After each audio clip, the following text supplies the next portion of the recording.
The New York Knicks have just made a blockbuster move to acquire OG Anunoby from the Toronto Raptors for RJ Barrett, Immanuel Quickley, and a 2024 second-round pick. Of course, other players also heading to the New York Knicks are Malachi Flynn and Precious Achiuwa.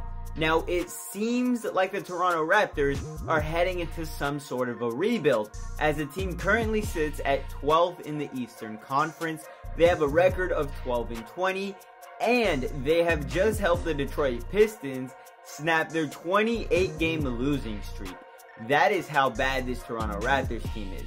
Of course, they're missing a few players who haven't made it there yet because of the deal, but let's be honest, the Toronto Raptors are not going to turn into a super team because they got Immanuel Quickley coming off the bench.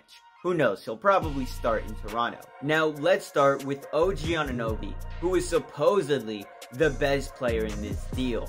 He has spent the first 7 seasons of his career in Toronto, where the team drafted him back in 2017 with the 23rd overall pick in the first round.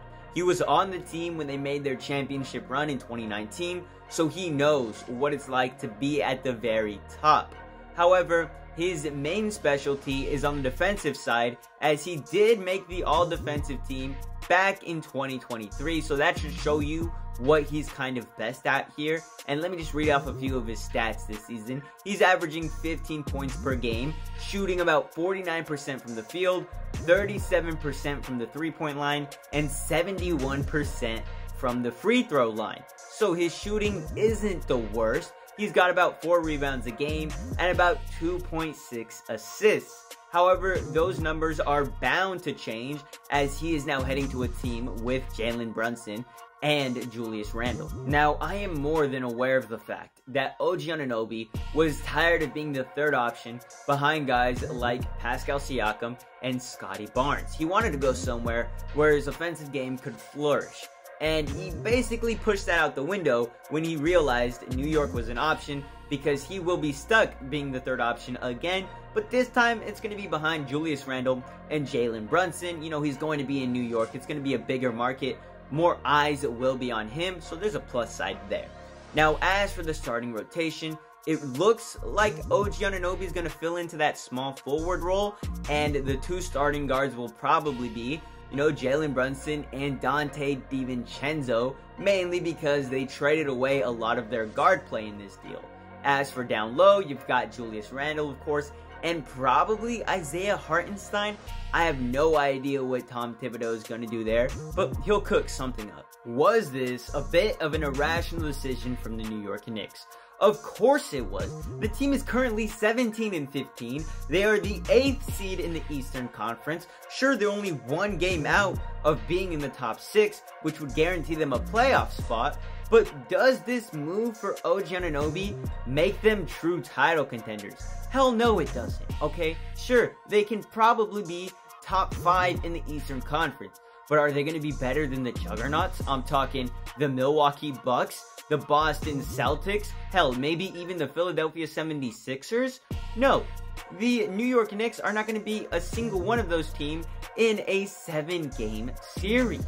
And they're calling this a big 3. It is not a big 3 with Jalen Brunson, Julius Randle, OG. This is more like a miniature 3, if anything, okay? They're still missing a superstar. I feel like this team just needs a superstar, and Brunson is not it. Becky Hammon was absolutely right when she said that if a guy like Brunson is your best player, you're not going to win a championship, especially if he's that short, okay? I know shorter players can ball out in the NBA, but when a guy like Jalen Brunson is your star and he's not shooting threes like Curry, you're not going to win it all. It's ridiculous to believe that. New York Knicks fans, if you believe this move makes you contenders, absolutely delusional. But we'll move on from that. I want to focus on why the Toronto Raptors decided to trade away OG. And there's one simple explanation. The Raptors suck. They are an absolute garbage team. With the current core that they had, they were not going to accomplish anything. So something needed to give, and that was OG Anunoby, whose contract was expiring. Of course, he had a player option worth nearly $20 million, but everyone in Toronto knew he wasn't going to accept the deal, so the Raptors decided to maybe trade him away before his value completely hit rock bottom and they were able to get nothing from him.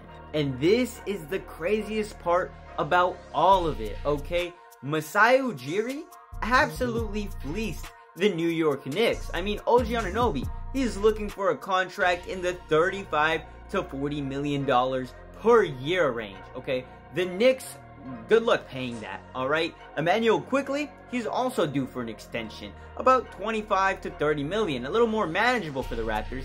And they get RJ Barrett on top of it. Yeah, I have no world in which the Toronto Raptors lost this trade. They now have 2 starting caliber guards. You could put Immanuel Quickley at the 1, then you've got RJ Barrett at the 2, and your wing players being Scotty Barnes, Pascal Siakam.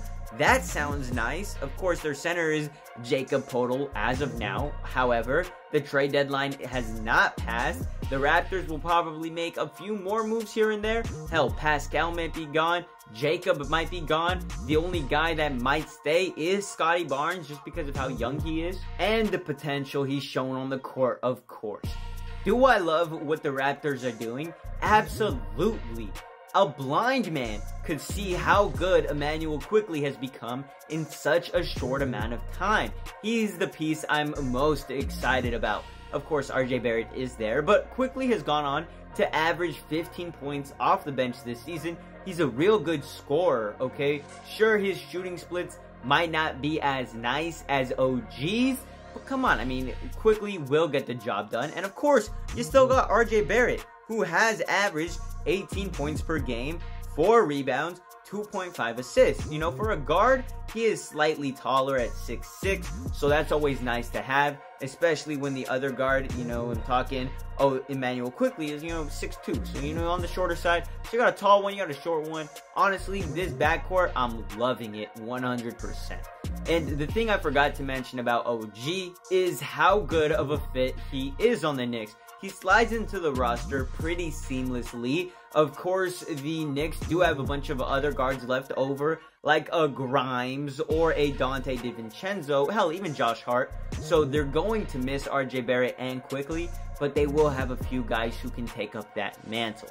And like I said, OG Anunoby, his thing is defense. The Knicks currently rank 8th in offense and 16th in defense.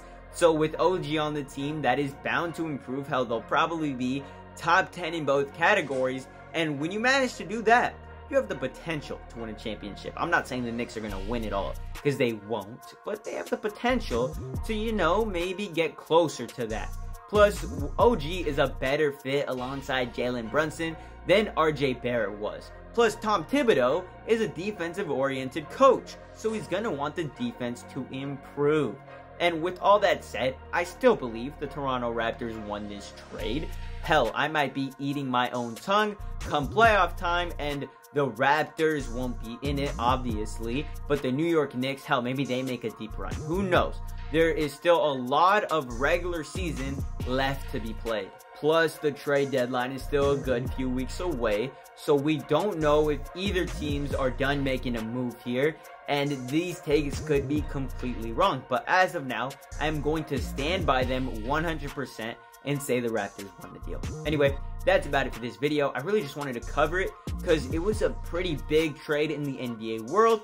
Of course, if you ask outsiders, they won't really care about RJ Barrett and OG, but real fans know these guys have been on the trading block for quite some time, so it's nice to see some news. Anyway, like I said, catch y'all later. Deuces.